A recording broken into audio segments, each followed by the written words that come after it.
Elon goes on SNL. Did you watch that? No, I You didn't. didn't? That was so cringy.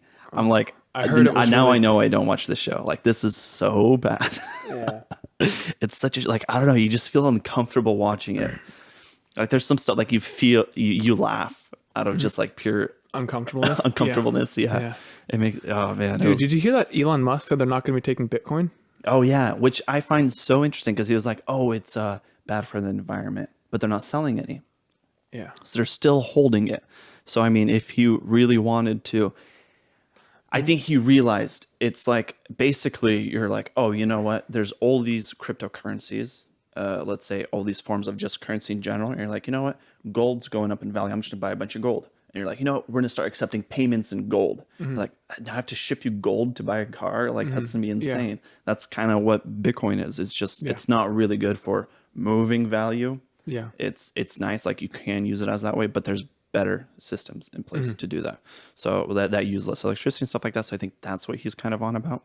However, it is odd that he specified coal. I just do not understand logically, at least via from what I understand about the ecosystem, why coal is demonized so heavily when it's not that bad for the environment. Objectively speaking, because again, what do we know from the environment? We have more carbon in the atmosphere today than we had 100 years ago. The world's greener today than it was 100 years ago. Isn't that what they want? Isn't a greener planet what they fight for? And that's what we have. I would say almost solely because of coal, because it's pumping so much carbon. It's giving everything it needs to eat For plants to grow. That's interesting. I've never heard Oh no, that argument I learned ever. this back in 2016 from NASA. That's what blew my mind. I'm like reading this NASA article and I'm like, 2016, why the world's greener today than it was, 100 something years ago. And here's why it's a bad thing. I'm like, everything I'm reading sounds good. Like, it was just like this really weird, like they have to like preface the narrative. And so you're reading it with like this thing and I'm reading it objectively. I'm like, I don't get the bad part about this. That was interesting. The next is, as I've told you. I saw a really interesting thing where people are saying the polar north is shifting on the Earth. Let's say polar north shifts, the equators are going to move. It's already been in the process for happening. Yeah, for I a long know. time. So it's shifting the equator. So could global warming just be that our seasons are changing, like the that's also because our warming, like it Yeah. goes colder Yeah. from the equator going up, like how we see the Earth today from the equator going up. It gets from warmer to colder. Well, if that shifts and the equator's in a different spot, now the way every stuff warms and cools, like where the cold spots and the hot latitude's in a spots, different- it's in a shift. So Yeah, that's very, very, and very so that possible. could be what's causing the polar ice cap to 100%. polar ice caps to melt, and the polar ice caps even could move then, to a most of different the spot. and that's what I hate about. There's so much misinformation. Every single thing I've ever seen about the polar ice caps, and it's like, look, here it was in 2017, and here it is in 2019. It's like that was a 2017 winter, and that's 2019 summer. You cannot compare these two. It's like going to freaking Mount Hood and showing a picture in the middle of February, and then saying, look, global warming, it's mid-July. Oh no shit, it's gonna be completely melted. Yeah. The next is what we even talked about before, where it's like, I don't think the natural water gets destroyed, and I'm not sure. I don't understand biologically, like anatomically speaking, how water gets destroyed. So if you take a glass of salt water and you leave it out, doesn't it eventually evaporate and you get left with little bits of like salt crystals at the bottom? Yeah, but I don't know how. You're right; it does evaporate, and So so that's what- distilled water. But you can't survive off distilled water. You need to still infuse it with some minerals. Purely distilled water. But I'm talking about it going. So we're talking about evaporation. Oh, evaporation in general, so it goes It into the would atmosphere. evaporate Yeah. up into the thing, so it could rain back down again. And that's why we have rainstorms in the middle of the freaking Pacific. My whole point being, the polar ice caps. I think most of it's fresh water, and that's why it can grow so big and get back so small, because it's fresh water that's melting, and fresh water has a higher melting or higher freezing point than salt water. That's why it can look so massive and then look so small at different points, because it's freshwater freezing in a saltwater area. I think there's some stuff with like how that works with, I think freshwater sits higher than saltwater too. There's just more scientific weird stuff about this. Yeah. Regardless, I just don't know why he all of a sudden came out against that, because It's been a narrative for a while. Yeah, but it was odd that you'd accept it as a payment. Nathaniel kind of thinks that it was in 20 whatever it was. Elon tweeted, Bitcoin's a fraud or something, and then it came out that he bought Bitcoin like 2 days later after it tanked. Like single-handedly, Elon Musk controls the cryptosphere, and that's what pisses me off. The whole concept is to be decentralized. No Yeah. one person, but Elon literally owns it. If he tweets, Doge to the moon, hell, everything goes up. If he see Bitcoin's amazing, it goes up. If he tweets XRP's garbage, it'll just tank. And so it's like, why does one person? Yeah, it's like just the social status. It's just the way people are, which is funny. It's like that you can't control. That is just the. I know. It's really annoying. I guess technically you could regulate it by government by saying you can't talk about these things. Is that something we want to go down though? The thing is, I've never, because when we were because talking, it's finances, because that's like a pump and dump type of thing. Talking about it is, stocks, right? Let's say Ponzi he's schemes? like, yeah. Or I don't think it's a no, Ponzi what's it scheme. called? It's no, different. What's it called? Pump and dump. There's another term for pump and dump. But regardless, Yeah, I can't think of it. I know Ponzi schemes is basically you have Yeah. a business where you actually You're pay selling out nothing. Yeah, but you're selling nothing. So because with stocks, right, he can't just be like, oh yeah, let's do Microsoft sucks, have it tank, and then he buys it and he's like, dude, Microsoft's great, it goes up and he sells, or he bought it and says Microsoft's like doing all these cool things, everybody should buy it, right? You'd Yeah. get regulated by the SEC, but for some reason with crypto, it's kind of happening, but it's not really in full force yet. I know. In this, So I mean, was really, I'm assuming once the government gets their hands on it, they'll know. regulate it pretty heavily. and when you were talking earlier, when it was like talking about how do you help, Maybe they're waiting for him to make some bigger mistakes because they're just seeing him as a huge piggy bank right now. And they're like, know. we could cash out hard on Elon right now. I know, and that's the thing is, hell, like the government could get into so many of these investment things. I think the government in the end wants crypto. It's just a immutable ledger. You know what everybody spends money on. It's like a perfectly taxable environment. Like you could literally, there's no way to hide taxes. XRM, if everybody, XMR? Yeah, XMR. But let's say the government's like, hey, everybody's crypto. This is where you get paid. This is the standard. And so navigating taxes that way with central banks, if everybody's connected on a similar system, or while it's sure on your personal, you can move money over there and you can kind of keep it hidden, right? But if it ever enters, it's just going to be a lot more difficult. No, I'm like I said, Especially with the businesses and stuff like that, they can't really cook their books, make it a lot more difficult.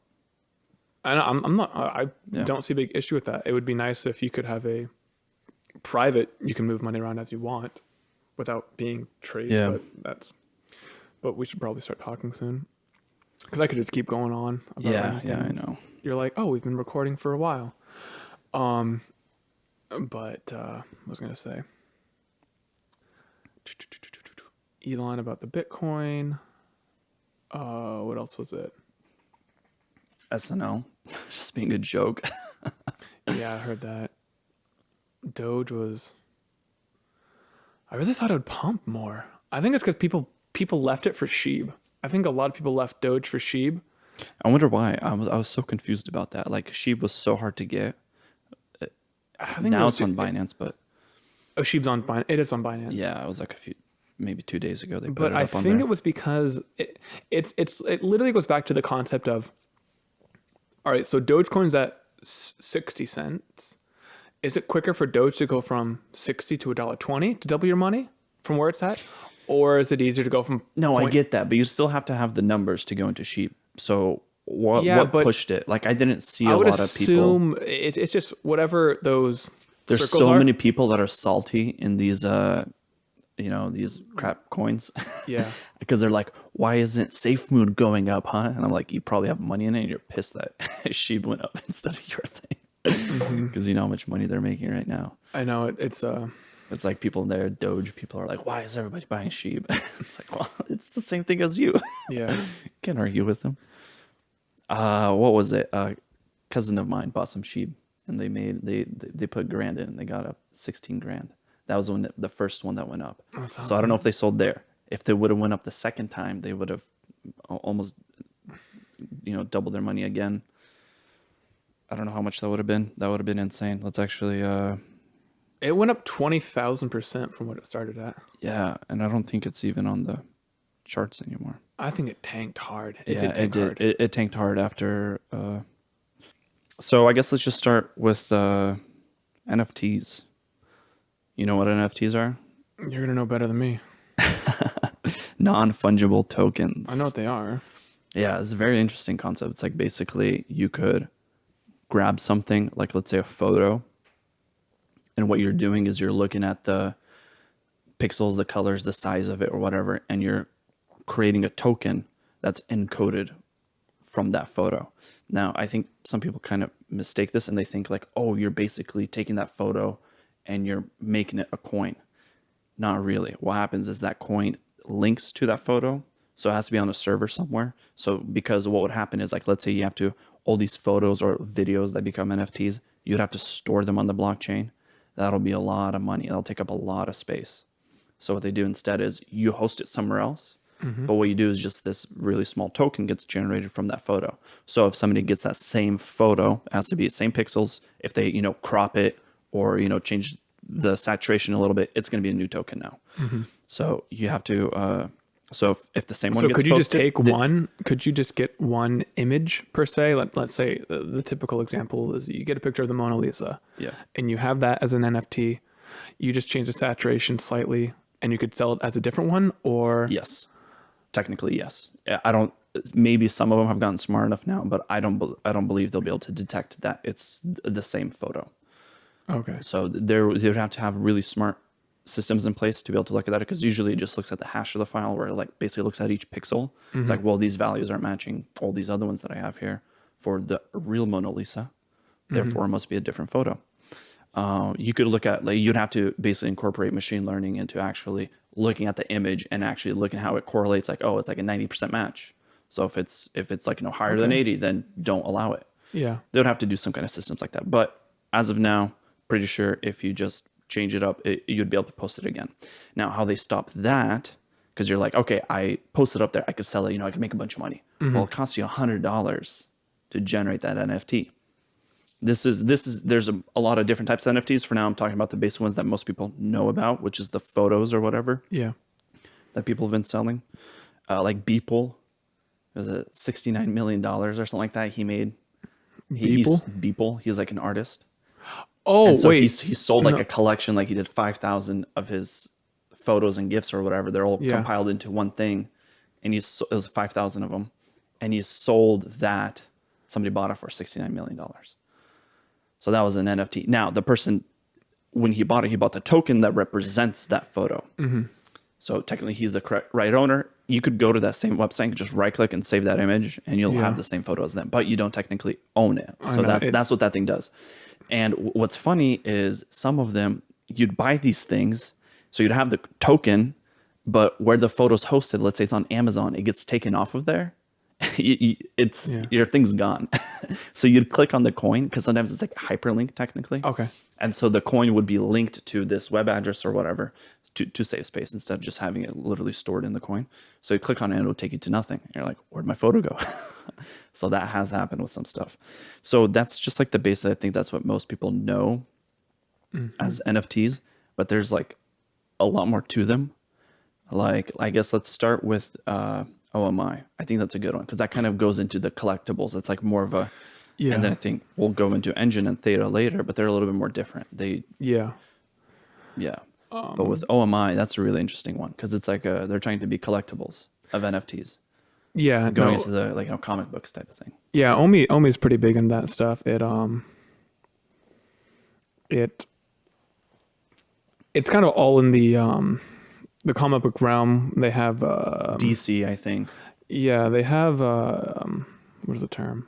Not agreements or licenses with DC, Ghostbusters, MLB. Okay, that's actually the big thing. That's what makes me the most bullish on Omi, even though it's been hit so hard. Is because they have agreements with, it's MLB, and they also have it with but it's the players union, as well as NFL with the players union. So the players can sell their highlights to Omi. Oh, see, that's interesting. It's something like that. Same thing with MLB, if I'm not mistaken.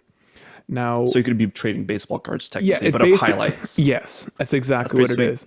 I don't think And they have any at the moment, though, right? That's no, it's something they're because working on. it was done at the end of this year, and what kind of triggered all of that stuff with it was the NBA Top Shot, because that was such a highlight where people loved the Yeah, so basically they're taking little like awesome clips from the NBA yeah and they're generating NFTs out of them and selling them. yeah, and it's like what you're saying. And the cool thing about NFTs though, with a lot of them is if I create something and I sell it, every time it gets resold, I get a cut of it. Yeah, that's kind of like Which is a big thing. That's like the selling as people point. trade it, because the one time you sell, let's say with cards, trading cards or something like that, or comics, you sell it. That's it. That there you have one point of sale, and you don't make money from it past that point. And what if your awesome set of cards, baseball cards, starts doing really well? Like, no, all those players are all stars now, and those are really valuable. Well, that sucks for you. Like, right, you made them, you manufactured them, but you're not getting any more money off of it, even though it sells for like $1 million. The next time you don't get a penny of it. So, but you do get money from sales. So, it's a bit of a thing. But so it's very businesses like it, which is, I think Omi is going to. Yeah, no, business that's Omi is good. It has it's just, it sucks for how much Omi the token's been hurt recently. I think I guess let me go into what Omi is exactly.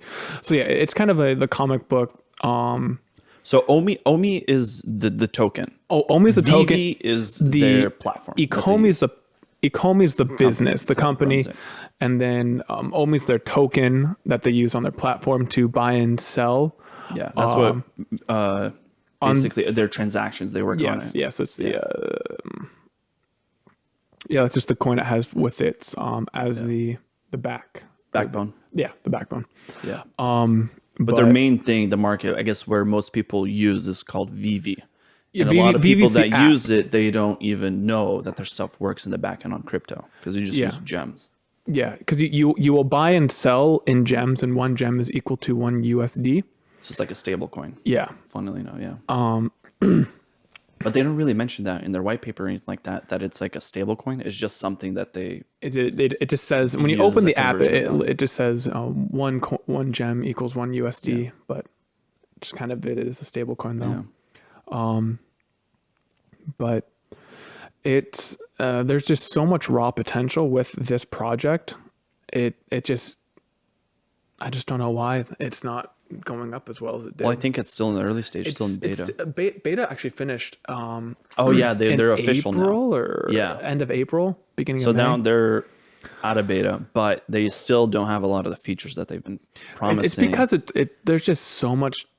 They're promising a lot. Yeah. And I'm thinking like maybe that's too much where they won't be able to deliver on a lot of this stuff. I think that's the main issue is because they have all the, all right, we're going to try to get, one of the big features that was people have been waiting for was Omi to gems. You could just convert your Omi. You could transfer your Omi. Yeah. So you can actually pull money out of the system. So like, let's say you buy something that's gems to Omi. Omi to gems because it's both directions. It hasn't even done the Omi to gems yet. Oh, that's right. Unless so you'd buy unless it's Omi. been done in the last week and I haven't seen it. No, I don't think so. So Not yet. Not that I've seen. I think it would have been bigger news, and I'm pretty sure the price would have reflected that. yeah, it's been. Yeah, right now. It's because it's just been they've just made their goals are huge because and they're trying to get even more licenses with more companies. If they can get Pokemon to get on their license, that would be a huge win for Omi or for Ecomi. And then if they could get that Omi to gems as well as gems to Omi, that would help the whole process of, because on the Omi, on the VV app, you can buy an NFT, whether it be basically an NFT action figure, a poster. What did you get? I got the DeLorean. So, Yeah, that stuff, by the way, is so hard to get. Like, I think they had such a high influx of users right now that their backend basically can't handle it at peak when something drops. it's almost impossible to get into the app and buy something. Yeah. It's very difficult. Like it'll just like stuff loads forever. It crashed, It actually. crashes, When the yeah. DeLorean got released, the whole thing just crashed. Yeah, I'm surprised I was able to get one. For some reason, I was under the impression that you and Nathaniel both got like the rare ones or something. Oh, like yeah, that. no, And I was like, dang, I got the basic one. I was hoping that they were gonna have Omi to gems by that point, because I had Omi ready in the app. Oh, okay. I just bought actual. You bought gems, yeah. That's I had to do that though when the Ultraman got released, some of that stuff. Mm-hmm. But Yeah, but its price it peaked at like a penny, 1.2 cents or like 1.3. Yeah. But it was, when we got in, it was at like 60 cents, or Yeah. a 60th of a penny. I got in but even then it just went too high too quick, and it just wasn't quite there for the value yet. Yeah. They also have a system of burning the tokens, which I think is huge. It's really good for the price, actually. Yeah. Absolutely. And I think, what is it? They have 750 billion tokens. I think 300 billion are just purely locked away right now. Like that will not get, or something like that. It was like 300 billion was locked it's away. A huge amount, actually. But then what's in circulation was another 300 billion is what we get to buy with. And then the leftover 150 billion there, if I just know the exact numbers, there's a mathematical equation where if you buy something, it's multiplied by what the price of Omi is, by the amount of USD that's spent, and then it pulls a percentage off the market, burns it, and then it puts a percentage back in from the pool, from the So there's like an equation. I think overall it's slowly decreasing the supply. yeah. So But it will never run out. It will only decrease. It's just that whole, if you infinitely have something, you never reach the end. Yeah. And so so like it's people know kinda something- summations. Like if you have like 1 over n, Yeah. summations to infinity, it's just going to keep decreasing. If you keep having something, you're never going to actually run out. And the reason I like this project, even though I've pulled some out since it was going down, was on the actual app itself, you can sell your NFTs. So if you buy a DeLorean per se, and you bought it for $100 brand new, you could sell it for $200 later on. They also have goals in the future where they'll be able to build, where you can build racetracks inside the app around your house. The augmented reality Yeah. thing. See, that's what gets me. It's like, dude, that's me tough because they want to have like a specific one for each collectible, or they want to make a game around it. And I I'm think like, they're trying to bridge have it all be in one. I get it, but you have to, the amount of programming you'd have to do to the digital asset to make it like a interactive thing. Yeah. That's a lot of work. And so if you have a bunch of, okay, you'd have like for each drop, you have like 5 items. And they want to do a weekly. They want to do 1 drop every week. That's the next thing. That's insane. They're only doing like That's 1 drop a insane. week, but they want to do 5 a week. They would have to have a huge backlog of like stuff that they could do if they want to make them interactive. Let's say if you just want to design 3D models, I totally get you could do it, because right now, so they would have, what's the thing with Vivi and their digital stores, their 3D models.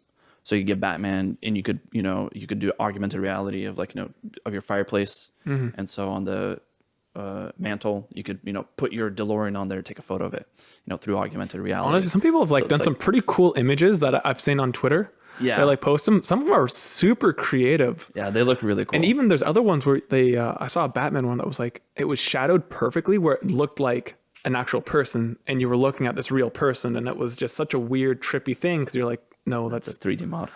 Yeah, it was weird. Yeah, so it's pretty cool. Like that's awesome. And they have like a showroom where they're gonna sell basically furniture and stuff like that. That's either free or you could buy, but it's not an NFT. So you could kind of make Inside your the showroom? Yeah, so you could make it like look nice or whatever, and then you could add your collectibles to it, which are rare, which are NFTs that you could resell. I don't know why they wouldn't allow you to. Maybe they will allow you to resell the furniture, but we'll see. But for some reason, they're saying that it's like not going to be an NFT type of thing for the furniture. It's just going to be a separate marketplace. Maybe for just make it a little bit easier for them too. But I mean, if they're yeah, already like there, a supplemental income. yeah. Because I'm curious, because that's something that they could make money on, that basically the licenses don't get a cut off. So that'd be my guess why they would sell it that way. Yeah. Yeah. And so making an NFT, I don't know. It would be interesting. I don't see why not. But like as you were saying, there's the showroom, and then there's also the marketplace, and that's where people tend to make their money, and that's kind of like the big desirable aspect of this is people get these NFTs and they just don't know what to do with it. So you have, you know, Yeah, the cool thing about collectibles is you get to hold on to it. The value increases, and you could. and one thing, and so you have you'll have the marketplace, and that's where you just throw up a price. If you bought an NFT for $30 and you're like, hey, I think this is worth $40, you put it up there and someone can buy it for 40. Now you're stuck with those, because now you have basically $40 sitting on your just sitting on your account or in your account, and you can't do anything with it until they can get the gems to Omi set up. And then once you get gems to Omi, you do Omi to your whatever, your bank account, wherever you want to get it sent back to, and that's how you can make your profit and actually pull out. However, because I'm not super big into collectors and stuff like that, one thing that they're releasing in the future that I also think is super cool, and it would at least grow the desirability among normal people, is the concept of Normies, yeah, you get an NFT, so you'll buy an action figure NFT, action figure Batman, but you'll also get an actual collectible, like the actual action figure too, like physical a physical one, a will also digital be shipped and a to physical. you. So you have both at the same time. That would grow. I mean, that should grow the platform pretty good too. And those would definitely be like the ultra rares or something like that, where you got to pay a premium for that. I doubt they'll have that for the basics, because that's a lot of extra money to shipping, actual manufacturing of the collectibles. But that would really grow, because like one of the biggest complaints everyone has with NFTs, with even just crypto in general, is there's not something physical. I mean, how many times did everyone always say? I mean, but I'm curious if I sell it. Could I sell? You could probably keep the physical. I don't think you the could physical probably would be keep the attached to it. physical, but I'm curious if there is something you have to do there.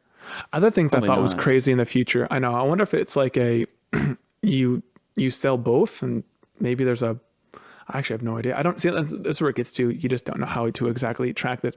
Other thing I thought was crazy in the future is I want to do like what seemed like Wi-Fi picture frames that are connected to the VV app. And so you can display your NFTs, because that's also kind of a big complaint people have. I spent all this money building the showroom or doing all these things to make it look cool. Yeah, okay, they have wireless picture frames, kind of like the digital. It's basically a display. Yeah. And you connect it to the internet or whatever, and you can have your photos cycling through there, which is kind of cool. And so they want to do this with collectibles now. That's interesting. That's actually... like I said, everything they're showing, everything that they're coming out with just seems crazy. And there isn't really, from what I've looked into, I don't see a competitor to them that has the same amount of they have a lot of licenses. Yeah, that has like the backing that they do, which is very awesome. Like there's like a few NFTs that are performing better than them, but they're in the sports industry. Like I think Chills or something like that. It sells like stuff to do with soccer or something like that. So there's a few of them. But with this, I mean, I don't know. It seems very, very promising. Oh, and they're coming out with a cool secure wallet too, which I thought was cool. It's like an actual debit card that you could use at like Bitcoin ATMs. The Ecomi secure wallet. Oh, actually, that wallet looks super, because it's the size of a debit card. Debit card. Yep. That's insane. Yeah. I've seen similar stuff to this, like a digital where you can see your balance on your card. Yeah. Like years ago. But this seems really cool because you can store Bitcoin, a few other tokens on there. Let me actually see it right here. I'm going to pull it up. Secure wallet. Are they actually selling it already? Oh, the Ecomi? Yeah. I think they were selling it, and then I think they got sold out. But yeah. Which is cool because it's like through Bluetooth or NFT, you could pair it to your phone so you can see your balance right away. So if you just have your phone, you don't see the balance. So you have to like connect it to your phone, tap the card or whatever, and you'll see, you'd be able to access your funds if you need to sell or something like that. So it's pretty sweet how they have it designed. Yeah. Let's see the coins that they have. It's not showing it. So they have a lot of stuff. I don't think they support all of the Ethereum ERC20 tokens. They possibly do. So like in terms of how much you can store on it, I still think the Trezor Model T kind of tops the charts on that. I think the Ledger is also pretty good. Ledger is good too. The number one, I forget the top model of Ledger. There's a handful. Yeah. I do like the Model T is good. There's just certain coins the Model T does not have, which is Yeah, but I wonder if like a lot of that stuff with firmware, technically you can update. I know, and that's what, yeah. It's knowing Dude, that some of you these know, like those wallets or whatever, like they have like a megabyte of space. And you're like, hold on. Like, so they're like, oh, you have to like the Ledger Nano S. I got it for my little brother. I was like, here, I'm gonna for his birthday. I was like, I'll get you some crypto. He ended up buying XRP and Doge, and it's like you have to pick and choose which coins you want to store in there. So if you want Bitcoin and Ethereum, well, you can't have XRP because that takes up too much space. If you want Ethereum, XRP, and Doge, that works because that's enough space. It could fit all three of them because each type of coin, like the way it's the like an actual blockchain- physical wallet. it's a physical wallet, and so you got to pick between them. And I'm like, this is the 20th century, like a megabyte of space. Like you guys are kidding me.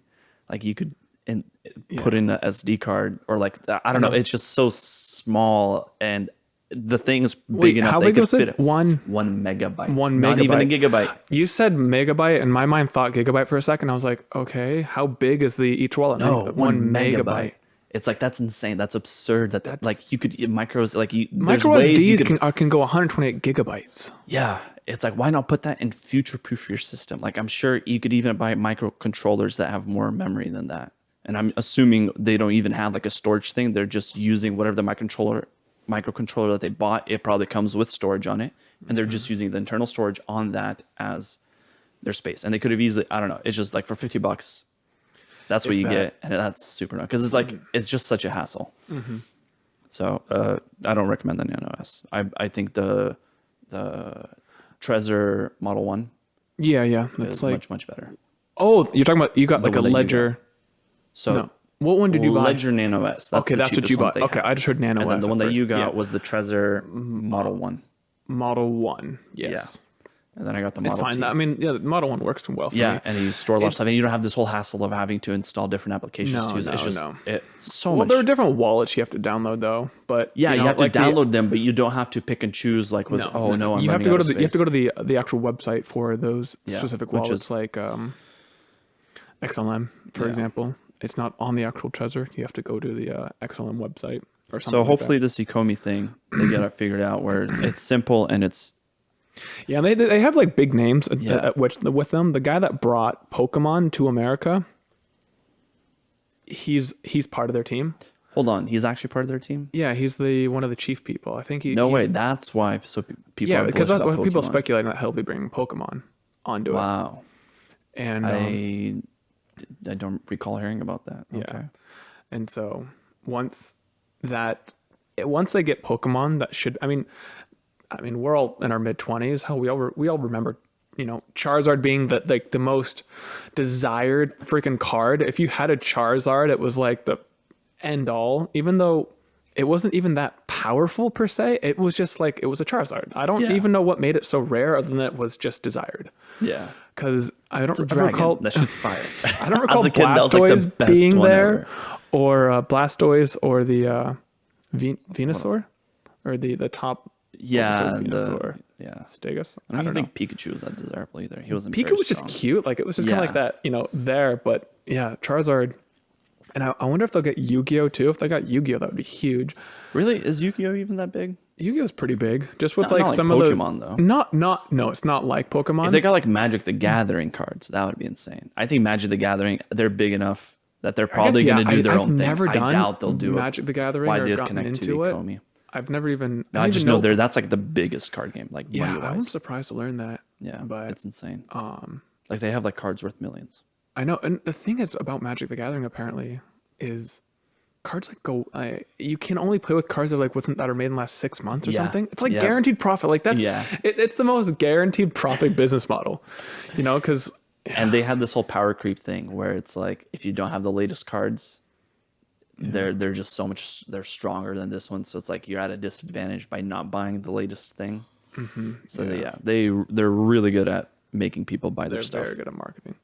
Yeah. But yeah, no, if they could get one of those two, I mean, that would just be huge. Cause I'm just That'd be huge, but imagining- I don't see why those platforms won't just build their own. honestly, NFT space. Pokemon could. It has such a big following. Yu-Gi-Oh probably not, but Pokemon could. The interesting that this company is based in Singapore, Yeah, it is. And I think some of the developers are originally from Australia. Yes, And so they opened up in Singapore. Now, the interesting thing is with Engine, developers were from Australia. Right now, they're based in Singapore. And I'm like, what is this? Is it like people in Australia, they move to Singapore for tax reasons? They open up companies there. Like people here go to Delaware to open in the US. They open up for tax purposes. I did not know that. I don't know. It's just, I was like, okay, there's two NFTs right there. You know, people from Australia, they go to Singapore. Australia is a Western nation, and they're probably, I don't even know. Their tax rates are pretty high. Yeah, Australia is, I think it's, what is like 40% pretty easily there? Yeah, it's pretty high. Let's actually look this up. Because I know that there was an Australian guy that came to visit America, and he was amazed at the American spirit that was used to fight taxes that we have here. He was like, people are fighting over it was like 32%, 5% tax rate or something. It was a pretty low tax hike that was being proposed, and people were fighting against it pretty aggressively. And he was pretty impressed when it's like in Australia, 35% is pretty normal out there. 40%. Yeah, it's from, see, one more row. Show me the last row. Last row is probably 50%. But it's 45. 45 is the high. That's if you're making 180K over. Yeah, Australia's 120 pretty to 180 similar. is 37. 45 to 120 is 32. And then 18 to 45 is 19%. That's pretty. And the higher ones are higher, but I think in the no, that's pretty high. I think the US, the top is like 32. I mean, if we go to tax income from Singapore, it looks like it's between 11 to 20%. So yeah, that has to be why they're opening up those if you're doing that, businesses and we're there. talking about, theoretically, It's across the pond from Australia, so they're like, yeah. and Singapore's a pretty small country too. I didn't It know. is. They're pretty, and they're basically a pretty. city-state A lot of almost. exchanges are there too. Mm-hmm. I'm So sure if they're pretty if they're pro moving crypto. massive amounts of money, and people always tax, they don't really tax this, like, per se, the selling of anything. It's always the whenever money is exchanged is when a tax is imposed. That's just kind of the rule. And so if you're having massive amounts of money move through a company, then your tax would just kill you. You'd get sucked under if you're basically part of an exchange or NFT. But who knows? Yeah. So with Engine's the based out of Singapore. Singapore as well, yep. Which again, I was like, oh, that's interesting. Let's see. Well, while you do that, I can talk a little more about Omia, since that's what I know most about. But I know that in the marketplace, I was going to say some more stuff on that, was that people have sold some of the confirmed sales, some of the NFTs for several $1,000s. I think there was one that was confirmed at like 32 grand. However, you just never know if it's an honest buy or if it was like some sort of, money laundering thing where the dude just has a bunch of money. He needs to get away, so he just tells his buddy to buy it for $32,000, and then he just profits money there. Don't know exactly, but that's Yeah, that's all possible. so much. Weren't the there art like realm. a few things on there that were bid up to like 1.5 million? Oh yeah, no, I don't was think the watching people one. paid. I was watching one, and it was like there's like 4 people going back and forth, and they were up to like $4 million. Oh my goodness, I can't imagine being the person who put that thing up there, and you're like, oh my god, I'm about to make and it $4 wasn't million. even that desirable of a thing. It was just Yeah, so I'm assuming they were just bidding on that, and they weren't going to could pay. have been just trolling the guy. Yeah, I think they're Because there's gonna. no major I think, consequences yet. Yeah, think you can So get they're working barred. on. I think you can get just barred from trading or from the marketplace for days or weeks. Yeah, I don't know if they would do a perma ban, but they could. the permabans are so interesting. I heard somebody talk about this where Twitter, you could get permanent banned. A lot of these other like platforms, you could get permanent banned. A person who commits murder only has to serve let's say 20 years in prison. Yeah. They don't get a permanent ban from society for committing murder, probably the worst things. But if you, abuse the system or you call somebody a mean name, you get permanently banned. That's pretty funny. Yeah. I've never thought of it like that. Like there's should be a way for you to kind of pay your due or something like that. Where okay, But once you learn your lessons. attribute the sense You're right. of, If they start doing we have to take these classes, then we'll let you back on the platform. You're like, that's weird. I wouldn't. weird. Yeah. I know. I'd be like, yeah, you can't do that. Just do It's like 6-month ban or something like Yeah. that. But again, with a lot of these platforms, it's very easy to just create a new account.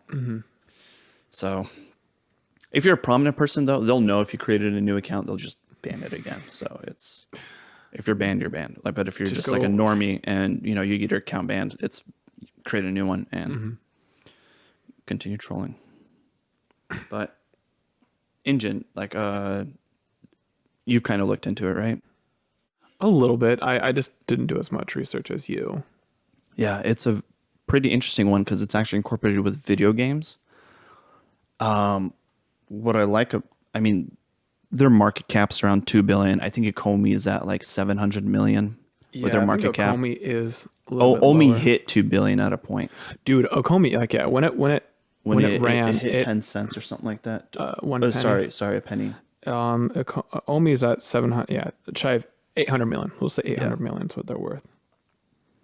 So I think Engine was originally like a network, like a platform where you could kind of talk about games and stuff like that, the social thing, and then they converted it into the one of the founders. He was super into the blockchain, and he was like, "Dude, let's build something like there's something here, like we could do something with it." And so they came up with a system of like NFTs. I think they co-founder, he wrote code for one of the first NFTs actually. So the guy who helped start Engine, he did that, and he was co-creator of the ERC 1155 standard, which is like a token standard, I believe, on Ethereum. It's kind of like, I think, a merge between ERC 20 and like another one. So he has some background in working with crypto and stuff like that. So which is a good thing because you don't want to get into NFTs with just like a random company that doesn't have experience in it. Like Omi 2014 or something like that. I think they started. So it's like Ecomi? 6 years. Yeah, Ecomi. Yeah. They've been like working on blockchain and stuff like that. So they have experience in it. It's not just like a new company that just came up out of nowhere. Same thing with Engine. They have a background. Like they're not going to just, it's not going to be a pump and dump. Like they're going to be in here for the long run. Unless you're hoping, you know, I mean, how they could just do, you know, a 5-year full-on Ponzi I guess, scheme. yeah, you could Which is, do like I a think that's long-term. why Omi went down so much, is because they started releasing the tokens to the, because they think each the Ecomi developers started getting paid in Omi, which was supposed to be locked up until, I think it was mid-April or beginning of May. It was May. They started getting paid in May. And here we are 2 weeks into May, and Ecomi is back down a substantial amount. I think it's just people scared they're going to just dump their coins and leave. Or they have been dumping their coins, and that's why. Or they have been dumping selling. their coins. Yeah. And he did actually, the developer did say they were going to be dumping some of their coins because they were going to take some of the profits from all the whatever work that they've done. But, you know, Which, I mean, you can't fault them for it. I Like, I can't imagine sitting there and you see like your bank account is like in the millions. And you're like, dude, I gotta get some of this off my hands, which is fine. Like, it's gonna go back to the systems, be circulating, and I'm assuming people like, if their system's valid, it's gonna go back up in price. Yeah, but I think Omi is kind of more of a, you know, get into it by June, July, before MLB preseason starts or the NFL preseason starts, because I think those could have a major sway on the price of the coin. I mean, I don't see why they would NFL and MLB stuff. They're probably only going to be posting things once the season starts, then you'll have actual highlights or things. Yeah, but to I'm saying, sell. but it would start in the if you want to get ahead of the preseason stuff, because I'm sure I guess, there's gonna be you some could sort of probably highlights, start. and enough. MLB and NFL might talk about something like they've had some contracts, but it's the player unions regardless. Keep going. But with Engine, so yeah, it's based on gaming. They already have a few video games out there where they have skins and stuff like that. And I think people could kind of understand this with like CS:GO, a Counter-Strike Go, Global Offensive. You can buy and sell gun skins or knife skins, and they go for a lot of money. I actually remember I opened up a loot box and I was able to get a knife, and I sold it for $300. That was pretty cool. It was like, cost me $1, and I gambled basically. You did? Yeah. And I got $300, and then with that I bought a few more, and then I got another knife. And I was like I think it was like a Warren, so I only got like $100, $120, or maybe it was even like weathered, or I don't know. Anyways, I only got $120 out of that one. But anyways, I was like $400. I was like, that's awesome. I was actually able to buy and sell it. Like, those are kind of like NFTs, the way they work, but they're just actually associated with your account. They just have them like you get a random item and it's just added to your inventory. It's not based on the blockchain. And I think, so it's like kind of interesting how that works. Now with NFTs, you can now guarantee where an item cannot be duplicated in any way. And it's, I think, easier on the system than having like an actual server where you have to like store everybody's information, constantly updating it. With this, it would just be done on a blockchain, and I think it'll be more efficient. So that's what Engine's trying to do, where you could sell, let's say, like in a game, you find potions or something like that. You throw it up on the marketplace, people buy it, you get money in that game, which could be converted directly into these Engine tokens. And you can then sell that engine on Coinbase or something like that, get money out of it. So like so people who are super into games or these MMOs like World of Warcraft, you can actually make a living off of that by playing there, getting certain stuff, selling them on the market, and pulling that money out to buy groceries. Like, and you can already with some of these games, you can do that. Like a guy, he played, like, I think they even had a video up where a guy was like playing, and then he like did some stuff, got some money, got some items, put it up on the marketplace. It sold. He got Engine for it, and then he sold that, got a gift card, went to the grocery store, and actually like bought milk or something like that at the grocery store. That's pretty funny. Like that's an actual possibility nowadays. You could kind of do it with CSGO, but there's a lot of fees between these transactions. It's kind of hard because you have to have like a middleman. Basically, you have to go on a third-party website. You have to find a random person. Hopefully, he doesn't scam you and actually sends you the money, and he's hoping that you actually send him the item.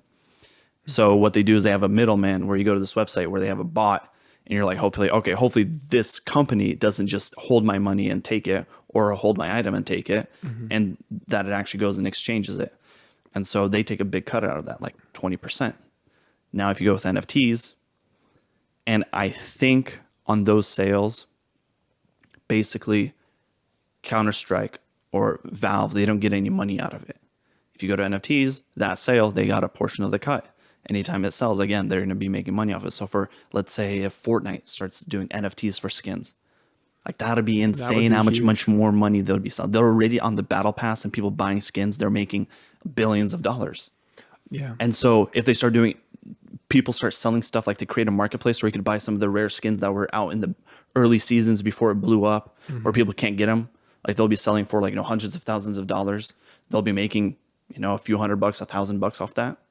And then perpetually off all their skins, and people make transactions, they're just getting a percentage. Like, I think it's in their best interest to do this. And it seems like Engine is building out the best marketplace for this to do it. Currently, they're based off of the Ethereum blockchain, which, as a lot of people know, there's a lot of gas fees right now. Like we're looking, like I needed to move a few $100 of Ethereum from one wallet to another, and it cost $360. That was your screenshot you sent? That was my screenshot. I wasn't sure if that was like you saw like a screenshot on Reddit. I was going to try to move money to Vesper for staking again. And I was like, I'll try it. And I was like, what's the fees going to be like? 300? Was 380, it 360. Yeah, I thought it was almost $400. It was almost $400. Yeah. It was insane. And I'm assuming at some point it probably was worth $400 or so. Okay, let me... Dang, you guys talked a lot yesterday. Oh, him and I? Yeah, we did. You guys talk way too much. I gotta start. We also have our own chat we're doing too, so we do a lot of stuff. Dang. I think we're both just like talking about this stuff. But whatever. I can't find it. That's so weird. No, Maybe it was further back. But whatever. No, you would $380. just search the media and go to the images. But it was like 383 or something like that. All media. You're right. But that's okay. Oh, here we go. 377. Yeah. Yeah, 377. So I mean, I don't even know what it peaked at. That was a gas fee. That's you paying money to somebody to just move your money from one location to another. Like that's insane. That was only 10, was that you were sending only 10% of an Ethereum? Something like that. Yeah. Literally, you were paying the same price in gas fees as you were in Ethereum that you were sending almost. No, it was like $1,000. So to move $1,000, it would have cost $400. Oh my gosh. Yeah. Ethereum's way of the future, man. So I see why they want to go to proof of stake instead of proof of work, where they have the miners. So I'm like, F Ethereum. Like I want my money out of there. Yeah, and it's pretty annoying. It's insane, the gas fees. So with Engine, they're based off there. So when you're moving NFTs around, you're also paying these gas fees. So they're actually building a system on Polkadot, which is like they're basically trying to do what Ethereum is doing, but a lot more affordable. And it seems like they have a lot of backing already. So we'll probably dive into Polkadot at some time. Yeah, I was actually talking it's to Nathaniel about Polkadot. Oh yeah. Because it was basically just to make a small case for Polkadot. Is Ethereum so big? Ethereum's getting too big. Is that so? Just naturally, you're going to have the trickle over effect into the other competitors, and so they themselves will grow just because Ethereum's getting so congested, essentially. And so, with all these people, all these big, there are some other big projects that are all using Ethereum. And so, just because of that, we've seen Polkadot go up in value. Other chains, VeChain, is VeChain its own? It's a little. I don't think it's trying to do what I Polkadot don't think is doing. it is. And then VeChain and Thor Yeah. are kind of competing, but those are Regardless. different. So yeah, so they're trying to build on Polkadot. Basically, what they're trying to do is, excuse me, it's a new, basically a new blockchain based on Infinity for moving NFTs. So they want to be a backbone. Polkadot is? No, Or- Polkadot okay. Engine. Engine's Okay, building yeah, a yeah, platform yeah. on Polkadot, where what it's going to be is basically they want to allow people to build NFT apps on there to be able to move. So then you could do these transactions where you could do thousands of transactions a second instead of on Ethereum, you're like stuck at like 80 or something like that. Yeah, it's something pretty low. It's really low. So a lot of fees come out of that.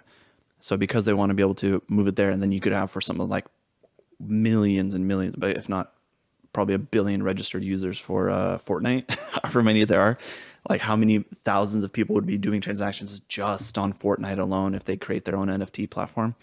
It's going to be insane. So you can't have something like that working on just engine.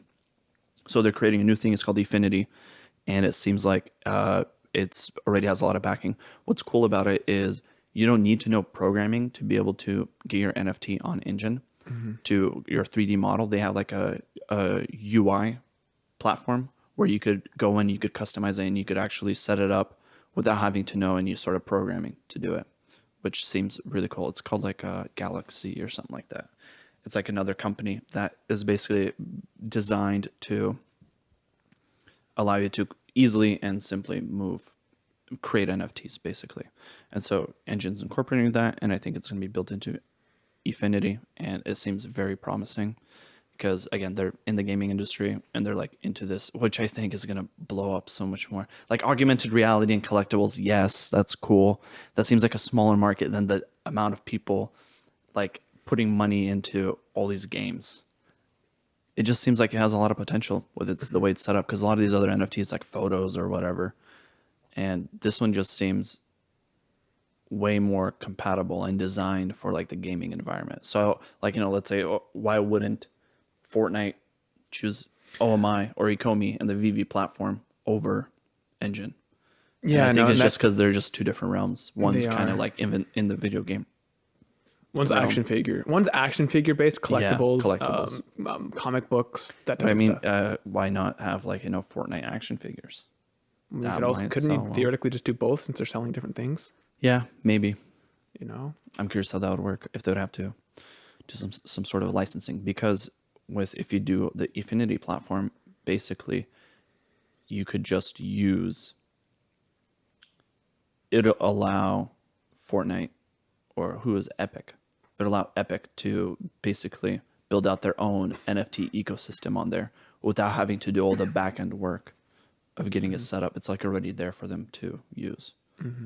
So I could see why they would want to utilize that. It just seems like there's just so much money sitting on the table right there for them to just start grabbing by selling and trading their skins and stuff, dances. Yeah. Like there's so many different little honestly, things that you are could sell the sellables dances on there. too. Like Yeah, that would dances. be, and if, you could even just find the dance. You could just put whatever it is, 1,000, 10,000 out. You find them, then you could sell those dance moves. Yeah. Now that would be. That's not only does that drive incentive, because now you have more normies who may not have a passion for video games. Now you're creating a financial incentive for them to start playing. So now you can get a bigger market too. Yeah. And then What's kind of cool about this whole thing is a lot of the people, they don't have to touch the blockchain. They don't have to know what it is not at all. It's all in the back end. It's just allowing the company to utilize it to basically have this whole thing work. The People example could get money in, pull money out. it's like the debit card, where it's like you don't need to necessarily know exactly how that works. Because when I was trying to understand blockchain, I was trying to look at it, and I was just trying to create more real world examples that I could understand as I was trying to understand the blockchain. And then eventually I could think of it's literally like a credit card, debit card, any of those things, because it doesn't matter. You don't need to know all the intricacies of how it works. Just that when you swipe the card, it works. But Yeah, so Engine seems like a very interesting platform. It looks like it has potential.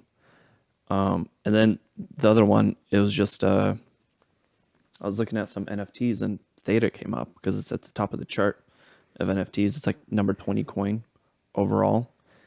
And it has 1 billion Theta and all of it circulating. Theta, there's 1 billion too. 1 billion, yeah. And it's fully circulating, the supply. So Theta is a platform. Basically what it's trying to compete with is like YouTube and Twitch. I think it actually has the co-founder of YouTube helping them with developing it, as well as the co-founder of Twitch. And yeah, it's just trying to compete. Like right now, it looks very similar to Twitch. You just go onto it. You could go theta.tv, I believe, and you could just browse it, and you could just watch people's streams. It seems like it's not. I see it like loads for a little bit more than Twitch and stuff like that for these live streams or YouTube, and they seem to be under the impression that they'll be able to compete with him in quality, as well as just the reliability of their streams, which at the moment is just not reality. It doesn't seem like it. Theta's trying to compete with YouTube. Yeah, or Twitch. YouTube and Twitch, yeah. And it just doesn't. Yeah, so we'll see how that goes. Basically, you could, if you want to make some money on the side, you could have your computer set up where you'll be a node that basically helps facilitate the streaming. So basically, they'll send the data to your computer will then send data out from there. So it creates like another node. So if there's people in your area that are trying to watch, they could just connect to your computer instead of having to connect all the way out to like, New York somewhere. Mm-hmm. So it helps with that. However, and you could just make some money on the side. I think like you get like almost like $3 a day type of thing, and which isn't bad, or like $1 a day.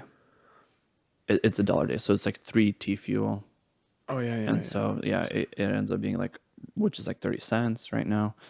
But so you're like, oh well, how is it an NFT? It just seems like it's a decentralized video platform. What they're doing. Have you used Twitch before? Never. No. So what they do is they have, if you subscribe to somebody, you could get emotes.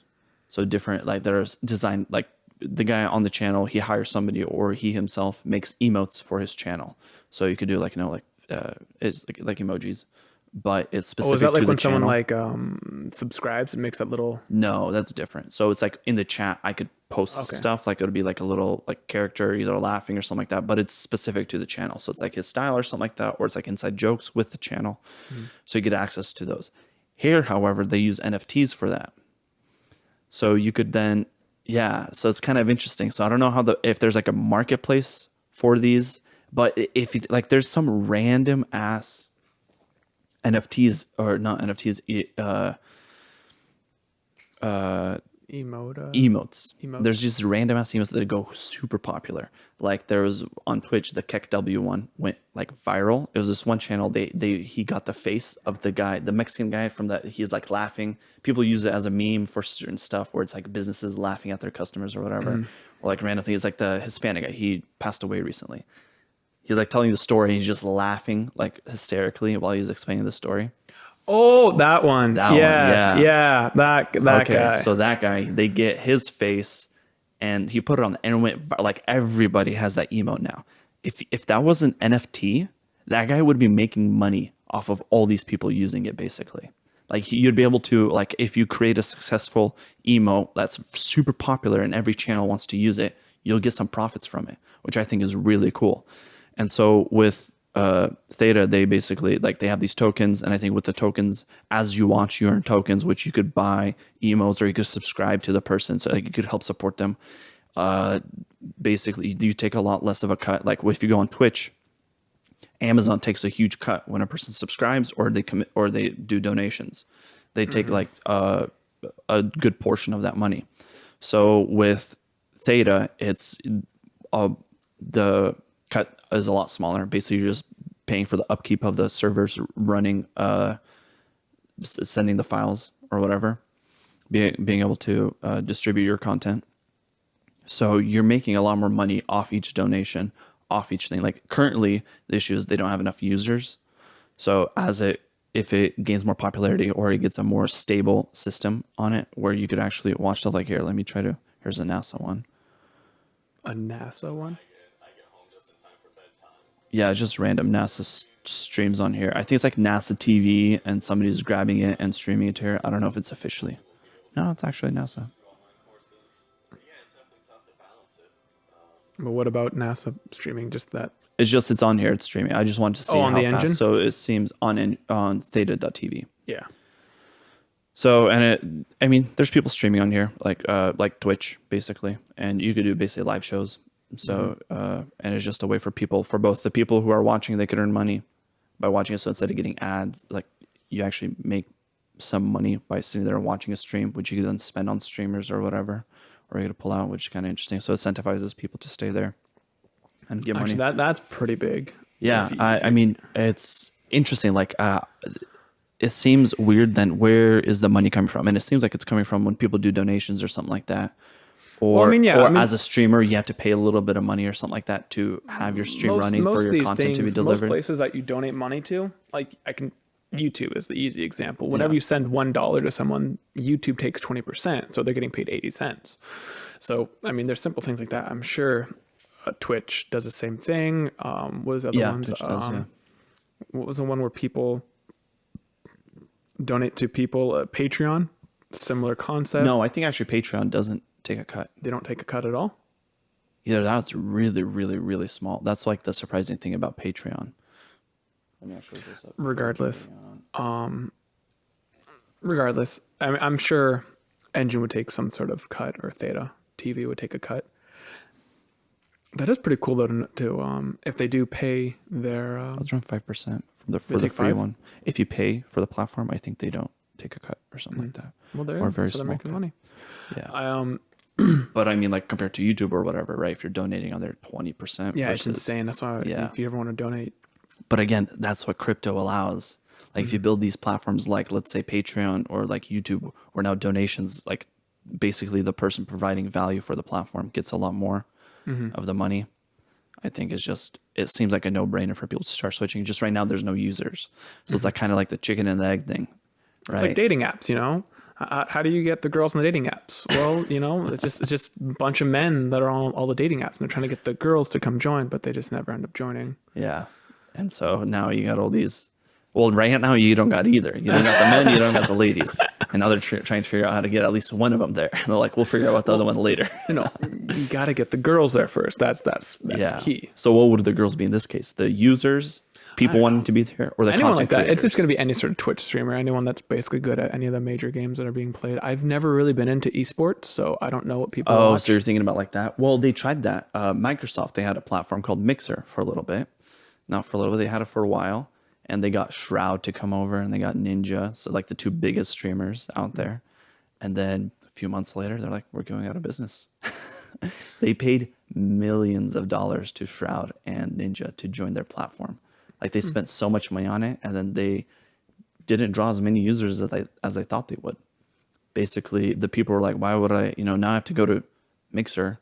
I got those two guys, but everybody else I follow is still on Twitch. Yeah, so it's like why do I leave this platform? And it's a whole issue with everything that's going on. It's either hopefully this would just cause Twitch and stuff like that to improve their system, so then they'd have to compete better to hold their users or their content creators. But yeah, it's just hard already to compete against something so established as Twitch or YouTube, where it seems like they've got the ground, they've got the user base, they got the creators. How do you compete with that? So we'll see how that goes with that. But there just seem really cool ideas coming out of Theta with this, how they got stuff set up. It seems like it should be a fairly decent competitor to them. Because I don't know, like the whole being able to earn money by being a service provider, like YouTube on Google's, they're always in the red. Google doesn't make money off of YouTube. I'm not sure if there's like a way that they could convert it back into money that isn't tracked, but YouTube as the whatever branch of Google that it is, it's always in the red. They have to pay a lot of money to have revenue. Like with how much stuff goes through their servers, how much they have to pay to be able to have this content available online and have these videos on their servers, all the space that they take up, costs a lot of money for the distribution and everything like that. I wonder if even for all the money they get from the ads. Well, I wonder if the reason why they're hurting a lot more is because ads bypass the streamers. Like, so for example, you watch a lot of videos now and all of a sudden they're saying, you know, hey, download Raid Shadow Legend or something. And so they're not really getting so now the actual channel is making the profits from that ad, and it's not YouTube making it as easily. Oh. And then a lot of people use ad blocker. And so now actually not as many as you'd think. Really? Yeah. Why would anyone not use ad blocker? It's just so much convenient, like so convenient. Like, oh, there's like the whole ethical thing of like, oh, but the person's not making money. It's like, dude, I don't want to see ads. They're making tons of money. That's why they do the whole freaking middle of the video. That's why people don't. Yeah. And there's a cool thing, if people don't know, sponsor block. It's a YouTube thing where it skips those two. Where like, hey, subscribe, hey, do this, and it skips all those things. Or they have like the midway. What is it? Midway ad or something like halfway that. through it says, yeah, there's a name for them. Yeah, skips all that, and it's such a satisfying thing. Or you're just watching and you just get content. It's like, yeah, it just takes you out of it. It's like I have to listen to like a 2-minute ad right now. You just end up skipping it. Yeah, you end up skipping it. It's just double tap. You skip 10 seconds. Hit J on your keyboard or L. Yeah, it's too convenient. And anyways, there's an argument about the ethics with that. I think Amazon, what's funny at Twitch, they actually did a way where they embed the ad into the video now, so it's impossible to block it. It's like delivered with the stream instead of being a separate video that turns on over the stream. Yeah, I've noticed that. So like I think they do it with YouTube's going to have to do that sometime soon. Hulu probably does that. Yeah, too. And so you can't skip ads. Or a lot of, because sometimes I'll watch a TV show on like CBS, and CBS is the same thing. It'll just, you go, and then you can sometimes, you can't even, there's like embedded ads in the whole stream. And so if you try to, let's say you literally just need to catch the last 10 minutes of a program, you can't even skip to that. It's like you click to that and then you have to watch another ad.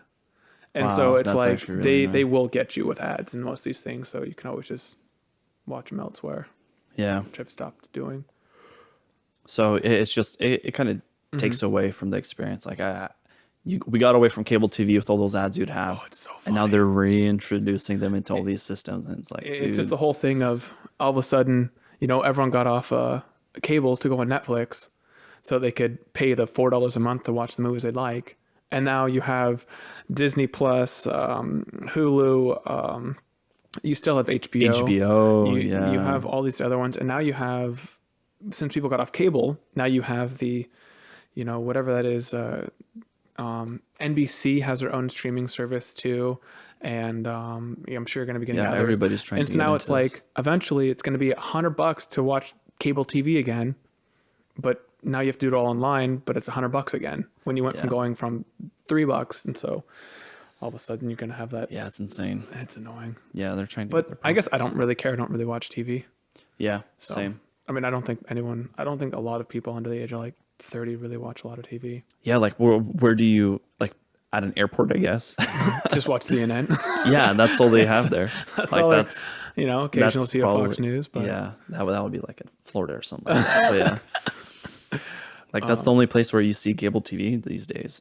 Yeah, I don't even know. Because independent media is just, and like on YouTube, like you got Tim Pool, all these other people, or like even like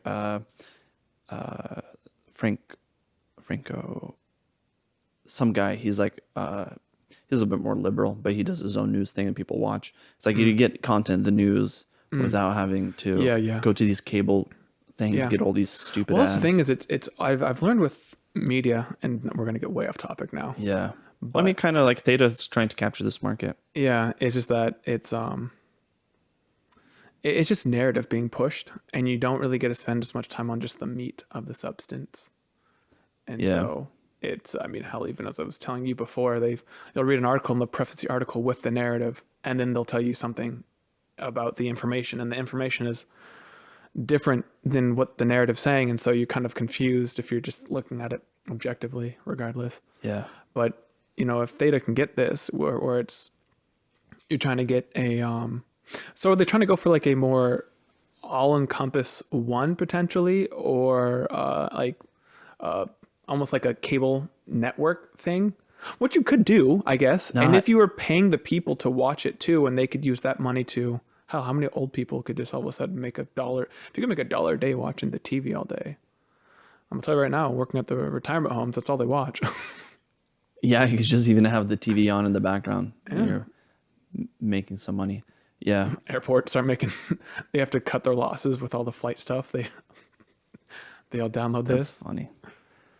Yeah, they have some cool stuff. If they would pay a little bit more for hosting a node where you're helping these streamers, I think it would be nicer, because you could basically have it running on a laptop and you're making $1 a day, but $365 a year.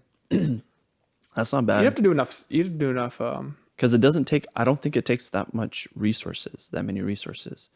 It might be like, let's say if you have like a power hungry computer and you don't set it up correctly, or just you have it overclocked and all this stuff, so it's like using up a lot of power, and the only thing you're running is this little node to help people stream, like, yeah, you're gonna be losing money. You're just gonna be wasting way more electricity than you're making back in money.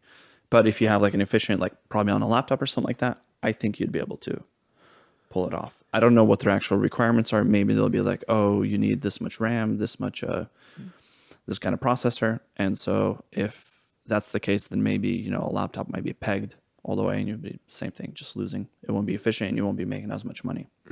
But that being said, it's there's incentives, there's ways to get into this ecosystem without having to be just a content creator. There's like and I think if it scales more, I could see people making decent profit from it. At its current stages, I think it's still kind of early, but it's a nice alternative, because Mixer got shut down, and you just have YouTube and Twitch. So, and that's actually interesting. You could actually post videos on here as well. Like here's what is Elon? I'm amazed at how much money people spend on YouTube sending money. That's what I'm blown away at. You see the super chats. It's pretty sweet. So they actually do want to compete. Like, so it's going to be basically like a YouTube, because it seems like you'd have regular videos on here as well. It doesn't have to be live streams. I don't see why they wouldn't. I don't see why they would. That's pretty sweet. Hey, maybe you guys will be able to see our content on here as well soon. I might look into that. I mean, I've got it on Rumble. Oh, you do? Odyssey, which is also like a crypto based thing. Oh, I need a BitChute. Oh my, I know. It's so annoying when people get removed off YouTube. You're just like, watch my content on Rumble, or watch my content on this, or download this streaming service, or subscribe to my. So it's way too much stuff. I'd rather, again, it's nice having YouTube and being able to stay on there, just because having all your content there is way more preferable than being split across all these apps and having to. Yeah, 100%. Oh man. But it's the whole thing, like Steven Crowder. Let's say he gets kicked off YouTube. I think he just got kicked off again. He got another strike. He got 2 strikes. I don't think he's kicked off. I know, but I think the 3rd strike is when you're kicked off. It's 3rd hard strike, and I think he just got 2 soft strikes, and so, or 2. He got 2 hard strikes. Yeah, and so, but yeah, it's only a matter of time, eh? Yeah, but we'll see. Yeah. Okay. Well, I guess that kind of covers it. Talked about Engine, which is a gaming NFT. There's all these things, all these projects Theta. have so much raw potential, and I just don't know if all these things have the, if we're just there yet. That's kind of the $1 million question with all these crypto projects. It's, do we have the technology to support all these things? And for some, yes. For others, no. And so, yeah, we'll have to see how that stuff kind of pans out. That's why honestly do a lot of research if you're into these things. You could see a lot of these. See ya. Yeah, you too. So doing your own research is important because Yeah. like it That's a big thing. yeah. Because you got to be confident. Like, because a lot of these, like, I don't think people understand how easy it is to make your own coin. That doesn't do anything. Oh my gosh, it is super easy. And next is Middle make sure, schoolers could do it. yeah, So if you start seeing stuff like, again, you could make money like sheep. Like people made thousands of dollars. people made what that one guy make $1 billion? Oh yeah, 14 billion or something like that. Vitaly. Oh, he got paid 14 billion. They gave him 90% of sheep, and he just sold it all. I think he sold like, if not all of it, most of it, and he donated that money to fighting COVID in India. $1 billion, $1 billion is what he gave away. Well, I mean, I guess if you get paid 14 billion, you don't really care too much about that billion. I guess, yeah, but that's And think about what is a billion? and that just appeared out of nowhere for him, right? Somebody's like, "Here you go," and it shot up in price. All of a sudden, he has $14 billion that it wasn't there 30 seconds ago. Mm-hmm. And so, yeah, he took profits. I mean, he did it for a good cause, and I mean that caused it to tank, and basically the rug got pulled out from under people. Well, I mean, after the Binance stuff too, all these. Binance right now is getting sued. That's what's kind of affecting the market right now. It's pretty red. It caused all the meme coins to go down. Oh in value no! I guess the daily closed, and so far stuff's recovering pretty well. Oh, they are. Yeah, it seems like I'm guessing then Bitcoin probably bounced off the 21-week moving average because that's a big support for them. But So yeah, I'd definitely be very careful. That once you hear that stuff, like sure you could make money, but it's highly likely it's not going to go anywhere. And I think people don't really. They're kind of like, oh, it's going up, so I'm going to make money. but you have to sell. Yeah, you have to make money. You have to sell at a certain point. When you're selling, somebody's buying. Yeah. Every peak has a person just left holding a bag that they're losing money. At the very, very top, somebody lost. Like you don't want to be that guy. So you don't want to get the whole fear of missing out, FOMO, and jump into a project. Like with Doge, like, yeah, people made a lot of money, and it's like, I don't know what to say. It's like, got lucky, I guess. I know. It's like, that's just one of the projects that, people, it's a meme and people are into it, I With guess. Doge going on the Flare network, we should have bought a little bit more because, I mean, you can get some sort of Spark tokens from that when that gets released. Regardless, that's a full nother conversation. Yeah. About XRP and the Flare network with Doge and XLM. Yeah. They just got an NFT. They did. They have an NFT now attributed to the Flare network. I haven't looked into that yet. Really? There is an NFT now. Like, I'm going to have to look into I more research don't onto even know Flare. the complexities of the Flare network. It doesn't, I read the white paper. It doesn't seem that complex. I'm like, basically you can do smart contracts now on things that didn't have smart contracts.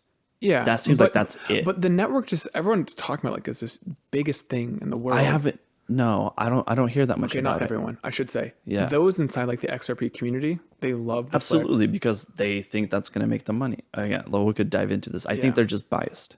I don't know how much it could do. Yeah, I don't know because I hear some of the XRP videos talk about it. Some of there's the Flare people that talk about it, and there's those that are like, oh, my grandchildren's grandchildren will have their bills paid for life because I'm going to invest in the Flare network, and I'm like, damn, this guy's bullish. Yeah, again, I think those are just people that are super biased. Yeah, I said I don't know. I think that's with any of these big projects. If Yeah. you can get in at the very beginning, I mean, how many times do simple coins when they get first released, like the Spark token, it goes up whatever it is, 200, 400, 1,000% pretty quickly because it's basically valued at nothing. And if you can get there at the very beginning, you get a substantial amount. You'll get paid in that. So anyway, that's again, I still don't understand all of how the Flare network works. And there's freaking guys that have videos released daily breaking down the Flare network, and I'm like, how the hell do you have more to break down? Yeah, Because you're doing a video a day for an hour and a half. Anyway, it's I don't even know how they could. Yeah, that doesn't make sense. I think maybe they're just trying to beat the YouTube algorithm. Got to hit that 10-minute mark, But- release weekly. anyway, Yeah, it's just definitely be safe. Like, don't put money in that you're gonna regret if you lose. Like, That's the biggest thing with any investment. That's be smart with your risk management. If you're young, just send it though. Yeah. Oh, again, yeah. If you're young, you can throw in a few $100, but yeah, don't try to like throw in a few $1,000 that you could possibly lose. That's gonna be like, I got a paycheck coming. Yeah. And it's like, or not. I got a bill coming. I'm like, you know what? You're That's gambling what at credit that cards point. are for. Yeah, but you're literally gambling at that point, and so I definitely. And then you also play need to be it safe. very aware of anytime you pull crypto out, there's gonna be gain. There's gonna be Taxes. now. I think it's technically under capital gains. So I think most crypto is. So just be very aware of that, because right now I think the tax rate of capital gains is 20% at least, and that's what you'll get charged at the end of the year. You won't. You may be able to pull out that $1,000, $10,000 right now and use it, but at the end of the year, when these places, whatever it is, the KYCs send your info to the IRS, they'll tell you that you owe $4,000, $7,000, whatever it is, 20% of whatever your gains were. Yeah. And that's something to be very aware of, as well as if this new tax plan gets released that the Biden administration is pushing for, they could be as high as 40%, 50% in New York, or 60% in California. Yeah, so, but I think that's if you make over. I think if your capital gains is over 180,000. Capital gains is a very weird tax, because I don't know enough about capital gains, because what you're talking about is income tax now. Okay. Versus capital gains tax. I thought capital gains is a blanket over 20% right now. Because the capital gains is there for, if you make, let's say you make $100,000, that's just what you're making, you get taxed at like 20% or whatever it is, 30% at your income tax. And this is, again, whatever income level you're at. Yeah. However, if you get a bonus of $10,000, that bonus is now taxed at 20%, because that's what the capital gains is, because it's not an income. They put it under the term of a capital gain. So that's taxed at a different rate. Yes, and it's on its own thing. I'm not. If you do, as I'm sure you guys know, if you do overtime, your overtime's taxed a lot higher. Hell, if you're making you're getting taxed at 10%, you do overtime, all of a sudden you lose 30% of your paycheck, and you're like, what the hell happened? It's because you get put in a different tax, because it's now under a different thing. Yeah. Which is really stupid. It really de-incentivizes you to pick up extra hours. It really does. But so that's what the thing is, this mostly a capital gain stuff. And again, there's just a lot of stuff with taxes to get worried about. It's kind of more of a thing for all those people that made so much money, and they probably just pulled it out, made their $100,000 in Doge, pulled it out, and now they're sitting there with $100,000, bought a friggin' Tesla. I don't know what most people would want to do. They buy their supercar, and then end of the year, they're like, I owe $30,000. Yeah. That could easily happen. Like, if you really want to be smart about it, when you pull that money out, set 20% aside right away for taxes, just in case. And if you don't have to pay that, you got extra money then sitting there that you could spend. Yeah. So it's just definitely be safer than sorry. I think what's funny is a lot of people, let's say they made money on Doge, right? They put money in. They're like, dude, I just made all this money. They pull it out. They invested into something else. They're like, okay, what if they start doing research? Like, dude, this SHIB is looking really good. And they right now just bought at the peak and it tanked. They're like, I lost money. I got to make some more money back. Let's go back into Doge. Go back into Doge. It starts tanking. They lose more money. Like, I got to make money back. So at this point, they start gambling, because they're like, I got to make my profits back. That's me right now, because I've lost a little bit of money with some of the day trading. Yeah. And so that's a mentality that people get into. It's like, you lose money. You're like, but I made money already, so let me throw it into this. And so you're trying to chase those profits again, and you start making more and more mistakes. So it could be a cycle, and definitely be careful. Like, try to read into it. Try to read into some chart basics, because there's some very simple stuff that you learn. But like everything, with each of the projects, do NFTs, research. Yeah. Because you might have been like panicking. Like, let's say you bought right here, coming down, and start tanking, and you're like, oh no, this is going to keep tanking, and you sell. But it hit a major support where you sold. So it recovers back up, and you could have sold here if you're really scared, but you ended up selling at the bottom. Yeah. So it happens a lot. And that's, happened with us with Ethereum. Like, when we're kind of getting into on Robinhood. Oh my gosh, I know. We're going to get screwed with taxes. Not bad. I will. I know Maybe that. a few $100, but yeah, I know. It's just because of anytime you buy or sell, if you're on a KYC, it's a tax. Yeah. Anytime you move money, it's a tax. So again, be very careful with all these things with taxes, because they can get you, and they will get you. Yeah. Government wants their money. I just love that. Biden was just saying, it was like one of his recent things. Like he was asked something about, are you concerned that we're spending an absurd amount of money? It's like, oh, we'll just tax the rich even more. Like, let's not cut back spending. No, let's just tax people even harder, because we know throughout history that's always worked. You just tax them harder and they'll happily give you their money. And what's always interesting with that, I don't really know a lot of the details. I'm not an economist or whatever, but it doesn't seem like who has more potential to avoid taxes? Who has the resources to find out ways, loopholes not to pay taxes? The rich. Yeah. Who cannot escape taxes? The poor. I know. And so who ends up having to pay more, really? Like if it's a company, they'll just pass the cost down to a customer. If they have to pay more taxes, the price of the product goes up. Mm-hmm. So and then the consumer pays the tax for them. They're not going to be like, oh shoot, taxes are up. Looks like we're going to make less money this year. Yeah. Nah, they're going to. And even then, what people need to understand about money is, if you're making, let's say, $120,000 a year, $200,000 a year, you're kind of in that upper middle class range. That still means that your income is still reflects that, where you're not really spending. It's not like you're living on a $50,000 budget and then you're now profiting that extra $150,000. No, you're living on like that $200,000 budget. Same thing, and even those people can't afford those good lawyers, because they're the ones who are going to also be paying even more in taxes. They might have a house or two, and now all that stuff's getting taxed even higher, and it really just destroys the economy. Hell, inflation numbers came out yesterday, and it's never been so bad since 2008. That's insane. And I think it's the biggest increase in inflation in 40 years. 40 from month to month inflation increase. It's the highest in 40 years. Yeah, no crap. We're freaking printing out money left and right. Yeah. Hell, it makes Dogecoin look like a freaking. Yeah, and I'm actually curious. A lot of people are speculating about this now. Is Bitcoin increasing in price, or is the dollar dropping in value? Like, which way is it? Well, because I'm assuming it could be a bit of both. But which one's influencing it more? Bitcoin's going down right now. It is going down, but what caused this big rally over January? Oh, was it just people thought all of a sudden realized that Bitcoin's a good investment, and they're like, yeah, it makes sense. I don't think people had epiphanies. We do know that when USD, or I guess when any fiat enters the crypto sphere, it has a 3 times or something like that. There's kind of a vague equation, like a 3 times positive effect on it. And so all you had to do was just have the concept of FOMO enter in. So everyone started getting paid in their stimulus checks. Stimmies. And most stimmies, I think they came out like 1 in 10 or 1 in 4 Americans invested in crypto. Now, granted, a lot of those probably were just through Robinhood, just basically buying some Bitcoin, or like, oh, they heard about it. But even then, those that got into it there, they're like, oh, there's something more here. And then they kind of get into an actual crypto thing or some exchange. But it's that sense of,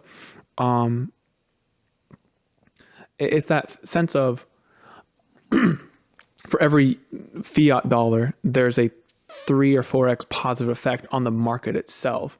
And so if you have lots amount of fiat entering, just because people have extra money, then just by affiliation, they hear, oh, Bitcoin's going up because they did this. It's that whole positive, what's that called? A positive feedback loop. Yeah. Okay. And so in case people don't know, fiat just means currencies like USD, US dollar, any government Euro, money, any government central bank money. Yeah. So.